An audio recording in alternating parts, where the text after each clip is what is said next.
right, joining us now, a very good friend of the show, Georgia Tech senior wide receiver Chase Lane. Great to have you back in studio with me. Great to be back. Great to be back. And great to be back off of such a big win. You were a part of the team's first top 5 win since 2009. Take me into the atmosphere there at Bobby Dodd Stadium when you guys take down the Canes. It was amazing. You know, it was our homecoming week, and you know, just coming off of 2 hard weeks of taking just L's, you know, back to back, and you know, just trying to find a way to get back into the win column, and you know, just needing to, you know, get one more win to go be bowl eligible for a second straight year. So you know, we had a lot at stake for us at least, and you know, it was fun. You know, our fans they showed out. You know, Miami, they traveled well. Yeah. And you know, they traveled well. You know, being a top 5 team, that's what you expect. But you know, they came into our house and we were able to get the win, and you know, just the aftermath of it all, seeing our fans rush the field and take down the goalposts, it was a sight to see. Where were you on the field when all of this is happening? Probably trying to get back to the locker room at some point, I would imagine. But what is it like as a player when people are coming onto the field? Much different when it's your fans doing it, no doubt. And you're the team winning, of course. But I remember the first thing I did. You know, I just found my family. You know, you and I have talked about it off camera. Just lost my grandfather this past Friday. So you know, just going and just embracing with my dad and all my cousins and my grandma that came to the game. That was an amazing feeling. And then after that, you know, just transitioning to finding my teammates and, you know, just fans just coming and giving you hugs and everything, but it was very fun. I know that was probably a tough game for you to play in. It's such a big one, but you just mentioned it, losing your grandfather earlier in the week. What were the emotions like before the game? It was a lot. You know, I've never really had you know, thank God I haven't had a family member that's passed, and, you know, just having to deal with those roller coaster of emotions that you deal with when you go through those things. But, you know, just leaning on the brotherhood of my teammates and, you know, just with my coaching staff, you know, just everyone being there for me, you know, they really gave me the strength to go out there and play, and you know, just, you know, I really just wanted to dedicate that game for him, so I was able to do that. And you had a great game, and I knew he would be very, very proud. Let's just talk about the game plan that you guys had. It was terrific. It played out on full display in front of everybody. Right. And this is a team, the Miami Hurricanes, undefeated, going into Bobby Dodd Stadium. They're on a collision course for the ACC title game, the college football playoff, and you guys have other plans for the Hurricanes. The week of game preparation for Miami, what's the level of confidence in your team, and what was Brent Key's message to you guys all week? Silent assassins. You know, we have in that he used that word throughout the week, silent assassins. You know, we have a confidence within our team, you know, just no matter any adversity that we face up to the past, you know, up to this point, you know, it was just really just focusing on this game.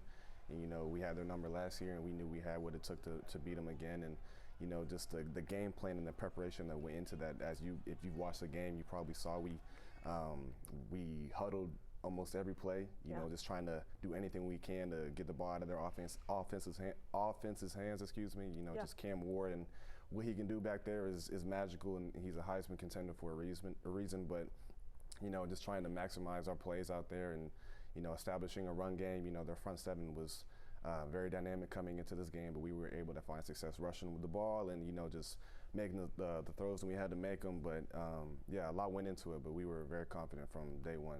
I know you guys have confidence in any quarterback that trots out there for you, but Haynes King coming back after missing the last 2, I know that's been tough on you guys. And look, he had a shoulder injury, but that dude gutted it out. So to go and play behind a quarterback who gives that kind of performance and that effort, what does that mean to you guys on offense? Just having Haynes under center, and, you know, we have trust in any quarterback that goes out there, obviously, but, you know, just having 10 back there, he gives you a level of security, a level of confidence that, you know, just a lot of people can't match. And, you know, just he's our warrior. He's our guy that we always have to go into battle with. And like you said, he's been banged up these last couple of weeks. But, you know, just him to go out there and just do what he can and just lay it all out on the line just for us to be successful, it shows a lot to the kind of player he is. Well, let's talk about this touchdown. We have to, because he's been sneaking over my shoulder here for a little bit. We're talking about Haynes King, but it was the true freshman, Aaron Philo, that gives you the touchdown, and it took you to 2 scores ahead, I believe. Walk me through the touchdown play. I'll get to the touchdown dance afterwards. Tell me about it. So this is crazy. So we fake clapped to try to see if they were going to jump off sides because it was 3rd and 9. And so, you know, it was a pivotal point in the game, you know, opportunity to go up 2 scores, like you said. I didn't get the play.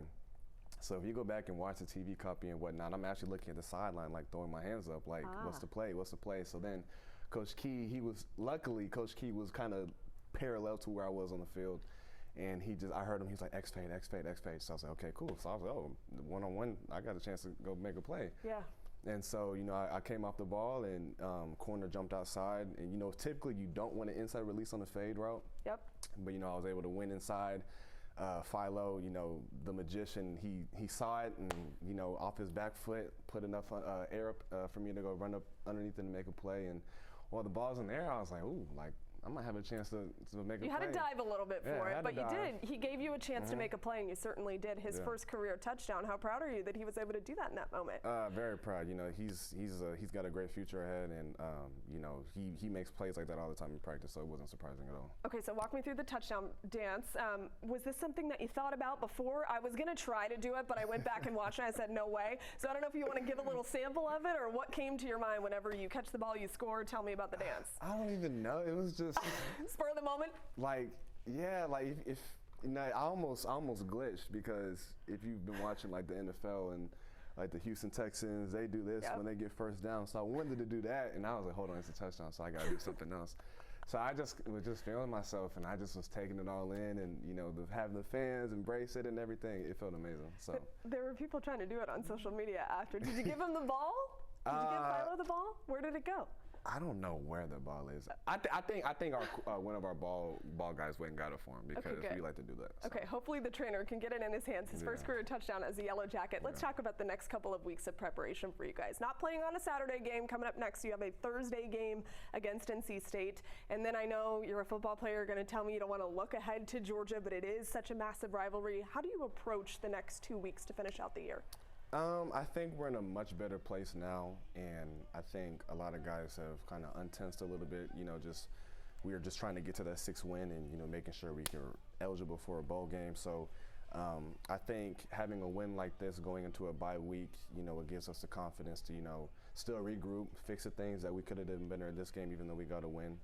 And you know, next game we play is on a Thursday, so you know, the week does look different. It does speed up a little bit, but you know, just making sure we just really do take it 1 week at a time. And, you know, like you said, not looking forward to the school down the road that we play in 3 weeks. Yeah. But, you know, just enjoying it. You know, this is my last ride, my senior season, so really just, you know, taking it a day at a time, you know, just enjoying this process. To have it be a season where it's your last, and you've now been a part of a couple scenarios where your fans are rushing onto the field. How emotional is that for you in your last year? It's amazing. It's storybook, you know.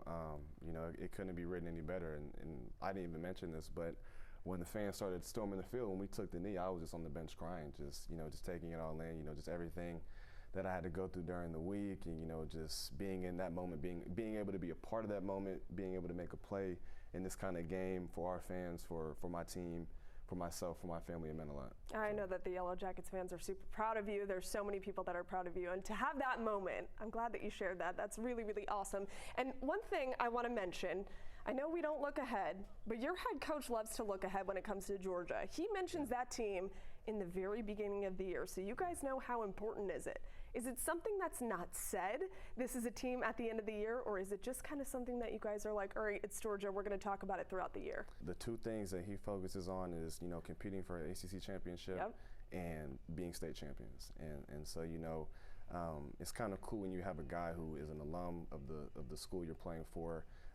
You know, I'm not from here, I'm from Houston, Texas, and so, you know, coming down here, I was obviously aware of the Georgia Tech-Georgia rivalry, but, you know, just playing for a Georgia Tech man, you know, you really get to feel the hatred and the passion that he has for the school down the road. So it gets you ready to play, and, you know, it is definitely something that gets addressed throughout the year. I bet, because he talks about it from the very beginning of the year. So I have a very good feeling after NC State, that's all you're going to hear until you guys play Georgia, or the team down the road, as you would like to call them. Chase, thank you. I appreciate you. We're proud of everything you're doing. And hang with us. We'll be right back.